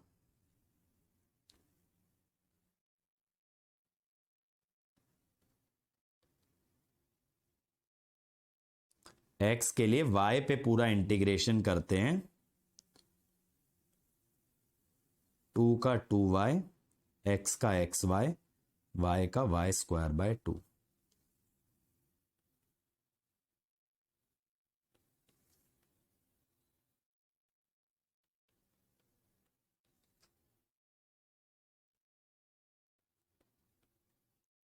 ये बना।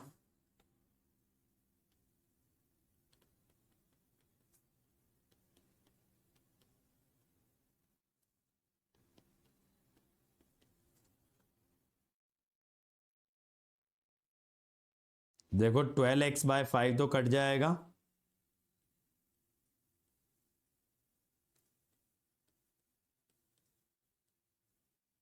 (3/2 - x). ठीक है। अब y का जो भी वैल्यू गिवन हो कंडीशनल में यहां पे पुट कर देना, जैसे पिछले केस में दिया था ना, ये जो डिस्क्रीट वाला केस किया, y का वैल्यू 1 दे रखा था, तो ऐसे ही y का जो भी वैल्यू देगा, कंडीशन देगा ना कि y is equal to a certain value,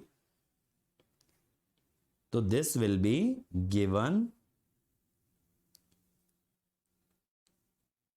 as condition. ये देखो ना, ये दिया है ना कि random variable y is equal to a certain y, ये y एक नंबर है 0 से 1 के बीच में। तो ये आपका जब भी आप कंडीशनल निकालोगे ना, हाँ सॉरी एफ वाई आएगा, क्या किया मैंने, f x by y, f y निकालना चाहिए था यार, गलती हो गई तो पूरे में ही। रुको, मैंने एक्स से डिवाइड कर दिया, मुझे वाई से करना चाहिए था।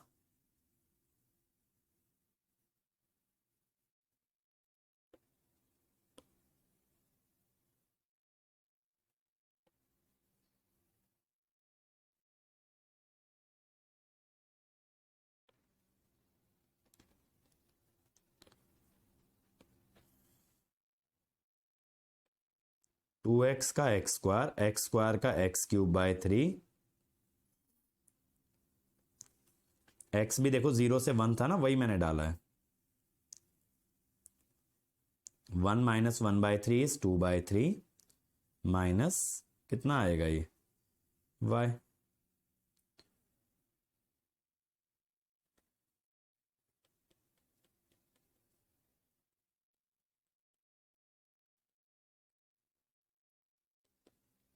ट्वेल्व बाय 5 से 12/5 कटा,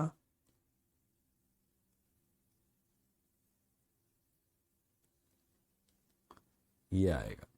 और यहां y जो भी नंबर गिवन होगा उसको हम पुट कर देंगे, y जो भी नंबर गिवन होगा उसको हम पुट कर देंगे। ठीक है, अब ये देखिए प्रोबेबिलिटी x ग्रेटर देन 1 गिवन y is equal to y। तो पहले आपको क्या निकालना पड़ेगा बेटा, यहां पे आपको निकालना पड़ेगा जॉइंट से कंडीशनल पीडीएफ। कैसे निकालेंगे?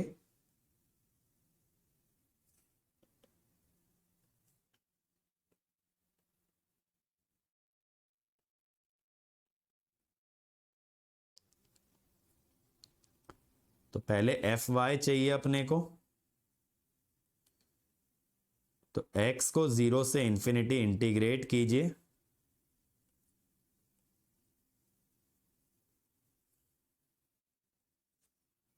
तो e की पावर माइनस वाई बाय वाई बाहर आ गया,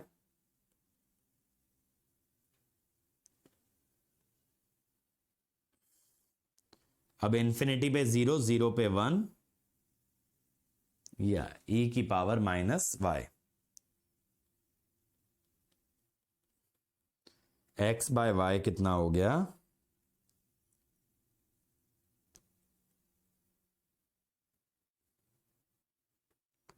अब प्रोबेबिलिटी x ग्रेटर देन 1 गिवन y इक्वल टू y, तो y जस्ट एक नंबर है, y जस्ट एक नंबर है बेटा आपके लिए, ठीक है, कि y की वैल्यू मुझे पता है, कुछ एक सर्टेन वैल्यू है, लेटस से 5 है, 6 है, कुछ भी है, तो x 1 से बड़ा होना चाहिए, तो इंटीग्रेशन 1 से इंफिनिटी बन रहा है, तो y को तो बाहर ही ले लो, अब इंफिनिटी पे 0 और 1 पे ये आ गया e की पावर माइनस 1/y। तो जो भी y नंबर गिवन होगा उसको यहां पुट कर देंगे। तो ये रैंडम वेरिएबल जो वैल्यू लेता है it is just a number, वो एक कांस्टेंट एक नंबर होता है, ये समझ में आया। तो कंडीशनल प्रोबेबिलिटी कैसे आती है, joint PDF by individual PDF. अब देखो अगर किसी जॉइंट पीडीएफ का आपको एक्सपेक्टेशन निकालना है किसी फंक्शन का, तो सिंगल रैंडम वेरिएबल में तो आपने पढ़ा था डायरेक्टली कि सर फंक्शन मल्टीप्लाई कर दीजिए पीडीएफ से और इंटीग्रेट कर दीजिए, क्या मिल जाता है, एक्सपेक्टेशन ऑफ अ वेरिएबल या expectation of a function of random variable. मैंने आपको लिखवाया भी था, एक्सपेक्टेशन ऑफ जीएक्स होता है जीएक्स इंटू एफ एक्स का इंटीग्रेशन या जीएक्स इंटू पी एक्स। तो ऐसे ही यहां पे जब दो रैंडम वेरिएबल हैं तो फंक्शन इनटू पीएमएफ या फिर कंटिन्यूअस के केस में फंक्शन इनटू पीडीएफ। तो इस टाइप से आप एक्सपेक्टेशन निकाल सकते हो for a function of two random variable. एक से अधिक रैंडम वेरिएबल का जब फंक्शन लोगे तो पीएमएफ या पीडीएफ से मल्टीप्लाई करके इंटीग्रेट कर देंगे, you will get the expectation. तो जैसे सिंगल वेरिएबल के लिए था वैसे ही मल्टी वेरिएबल के लिए भी है, बस फर्क सिर्फ इतना सा है यहां पे कि आपको ज्वाइंट पीडीएफ यूज करना है या ज्वाइंट पीएमएफ यूज करना है। क्लियर?